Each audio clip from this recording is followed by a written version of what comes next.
ये कहानी है पोहे बेचने वाले की। एक गांव में राजू नाम का एक लड़का था। वह मजदूर था। एक बार राजू का मालिक उसे बुलाकर बोलता है कि अब हमें तुम्हारी ज़रूरत नहीं। अब तुम्हें काम पे आने की कोई ज़रूरत नहीं है। यह सुनकर राजू बहुत हैरान हो जाता है और वह पूछता है कि क्यों मालिक, मेरे से कोई गलती हुई है क्या? क्या मैं काम सही से नहीं कर रहा? यह सुनकर राजू का मालिक कहता है कि देखो राजू, तुम हमारे पास बहुत समय से काम कर रहे हो, पर अभी मुझे और मज़दूरों की ज़रूरत नहीं है। मेरे पास अभी पहले से ही बहुत मज़दूर है, इसलिए अब से तुम्हें काम पे आने की कोई ज़रूरत नहीं। यह सुनकर राजू वहाँ से दुखी होकर चला जाता है। घर जाकर राजू अपनी पत्नी से, जिसका नाम साक्षी होता है, उससे बोलता है कि साक्षी, जिनके पास मैं काम करता था, उन्होंने मुझे नौकरी से निकाल दिया। वह बोलते हैं कि अब उन्हें और मज़दूरों की ज़रूरत नहीं है, इसलिए अब मैं बेरोज़गार हो गया हूँ। अब हम अपने घर का खर्चा कैसे चलाएंगे? फिर साक्षी बोलती है कि आप चिंता मत कीजिए, भगवान कोई ना कोई रास्ता निकाल ही लेंगे। थोड़ी देर सोचने के बाद राजू अपनी पत्नी से कहता है कि साक्षी, क्यों ना तुम और मैं मिलकर पोहा जलेबी का ठेला लगाएं? लोग तुम्हारे पोहे जलेबी की बहुत तारीफ़ करते हैं, तो मुझे लगता है कि हम लोग ज़रूर सफल होंगे। यह सुनकर साक्षी बोलती है कि हमारे पास इतने पैसे कहाँ हैं कि हम ठेला खोल पाएँ। फिर राजू बोलता है कि साक्षी, क्यों ना हम किसी से पैसे उधार लेकर ठेला खोलें? जब हमारे पास पैसे आ जाएंगे तब हम उनके पैसे लौटा देंगे।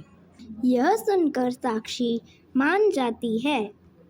अगले दिन राजू अपने दोस्त से पैसे उधार लेकर ठेला खोलता है। पहले दिन तो राजू के ठेले पर इतने लोग नहीं आते, पर राजू के पोहे और जलेबी स्वादिष्ट होने की वजह से धीरे धीरे लोग बढ़ने लगते हैं और राजू का ठेला अच्छे से चलने लगता है। धीरे राजू के पोहे प्रसिद्ध हो जाते हैं क्योंकि वह ताज़ी सामग्री इस्तेमाल करते थे। कुछ दिन बाद एक इंस्पेक्टर उनके ठेले के पास आकर बोलता है कि राजू ठेले वाले, मेरे को तुम्हारी शिकायत मिली है कि तुम पोहे पुराने एक दिन के रखे हुए भी बेचते हो, जबकि तुमको ताज़े पोहे बेचने चाहिए। और तुम जलेबी में तेल भी हल्का इस्तेमाल कर रहे हो। तुम्हारी बहुत सारी शिकायत आ रही है लोगों के, और तो लोगों की तबीयत भी बहुत ख़राब हो रही है। तो आइंदा से मैं चेतावनी दे रहा हूँ कि ऐसे मत करो, वरना तुमको जेल में डाल दूँगा। अगर तुम चाहते हो कि मैं तुम्हें जेल में ना डालूँ तो मुझे रोज़ 500 रुपये देने पड़ेंगे। सुनकर राजू बोलता है कि साहब, आप तो ये हम पे अन्याय कर रहे हो। हम गरीब आदमी आपको रोज़ 500 रुपये कहाँ से देंगे? लेकिन इंस्पेक्टर उसकी बात नहीं मानता और वह वहाँ से चला जाता है। अब मजबूरन राजू को रोज़ 500 रुपये देने पड़ते थे उस इंस्पेक्टर को। एक दिन राजू अपनी पत्नी से कहता है कि साक्षी, अगर हम रोज़ रोज़ 500 रुपये उस इंस्पेक्टर को देंगे तो हम पैसे कहाँ से कमाएंगे? हम जितना कमाते हैं उसमें से हम कई सारा हिस्सा तो उस इंस्पेक्टर को दे देते हैं। अगर ऐसे ही चलता रहा तो हमें अपना ठेला बंद करना पड़ेगा और हमें अभी दूसरों का कर्जा भी चुकाना है। राजू साक्षी से यह बोल ही रहा था कि राजू का दोस्त राघव शहर से राजू से मिलने आता है। राघव जैसे ही आता है, राजू को दुखी देखकर राघव पूछता है कि क्या हुआ राजू, कुछ प्रॉब्लम है क्या?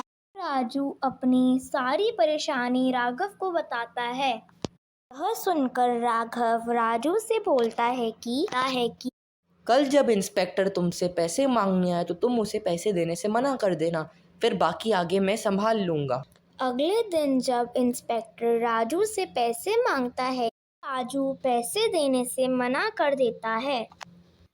राजू, अगर तुमने मुझे पैसे नहीं दिए तो मैं तुम्हें जेल में डाल दूँगा।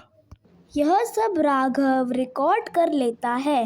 ये वीडियो राघव ट्विटर पे डाल देता है और नीचे प्राइम मिनिस्टर को टैग करता है। प्राइम मिनिस्टर यह बात कमिश्नर को बताते हैं। कमिश्नर उसे नौकरी से निकाल देते हैं। फिर राजू और साक्षी अपना सारा कर्जा चुका देते हैं और वह लोग अपना एक खुद का बड़ा सा रेस्टोरेंट खोलते हैं और वह खुशी खुशी रहने लगते हैं। शिक्षा हमें हमेशा बुरी परिस्थितियों में समझदारी से काम लेना चाहिए। अगर आपको हमारी वीडियो पसंद आई तो हमारे चैनल को सब्सक्राइब करना ना भूलें और इस वीडियो को लाइक और शेयर ज़रूर करिएगा। और आप हमें कमेंट करके बता भी सकते हैं कि अगली वीडियो आपको कौन सी चाहिए। स्टोरी एंड धन्यवाद।